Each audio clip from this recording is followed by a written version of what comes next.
நீலகிரி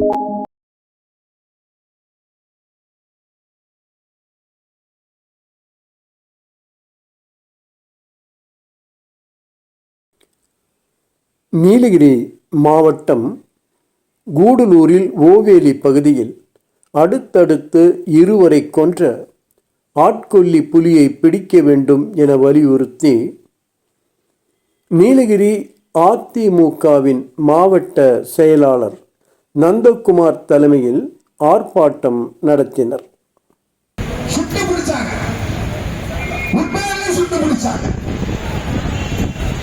அரசாங்கத்தில் தான் செய்ய முடியல.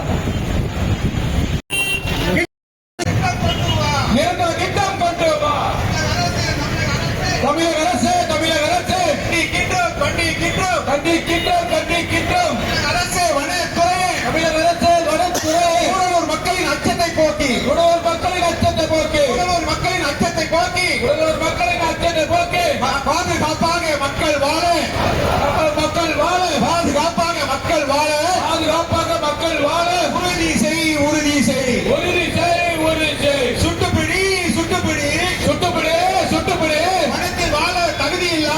ஆகஸ்ட் மாதம் கடந்த 9/8/2026 என்றும் ஒரு ஓவேலி பகுதியிலே இந்த சம்பவம் பகுதியிலேயே ஒரு அன்பு சகோதரி ஆட்கொல்லி புலி தாக்கி அவர் உயிரிழந்து விட்டார்.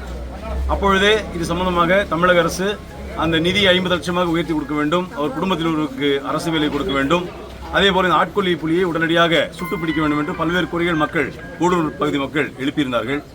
ஆனால் அதை இந்த தாவேக அரசு ஒழுங்காக கண்டுகொள்ளவில்லை. தாவேக அரசின் தலைமையில் இருக்கின்ற வனத்துறையும் அதற்கான எந்த ஒரு சரியான முன்னேற்பாடும் செய்யவில்லை. ஜிம் கார்பெட் என்கின்ற குமாயூன் புலிகள் போன்ற மேனிட்டஸ் ஆஃப் இந்தியா போன்ற பல நூல்களை ஆய்வு நூல் எழுதிய ஜிம் கார்பெட்டே 50 ஆண்டுகளுக்கு முன்பே அவருடைய ஆய்வின் அடிப்படையில் மேன் ஹீட்டர் என்கின்ற மனித ரத்தத்தை சுவைத்து விட்ட புலிகள் அவை இந்த உலகத்தில் உயிர் வாழ தகுதியற்றவை, அவைகளை சுட்டு கொன்று விடுவது மட்டும்தான் அதற்கு ஒரு முழுமையான தீர்வு என்று சொல்லியிருக்கிறார். அந்த ஆய்வின் அடிப்படையிலே தான் அந்த நேஷனல் டைகர் ஆக்ட் இருக்குது. மக்கள் வசிக்கும் பகுதியில் வேலி அமைத்து மக்களை காக்க அச்சமின்றி மனிதர்கள் வாழ எத்தனை நாளாச்சு?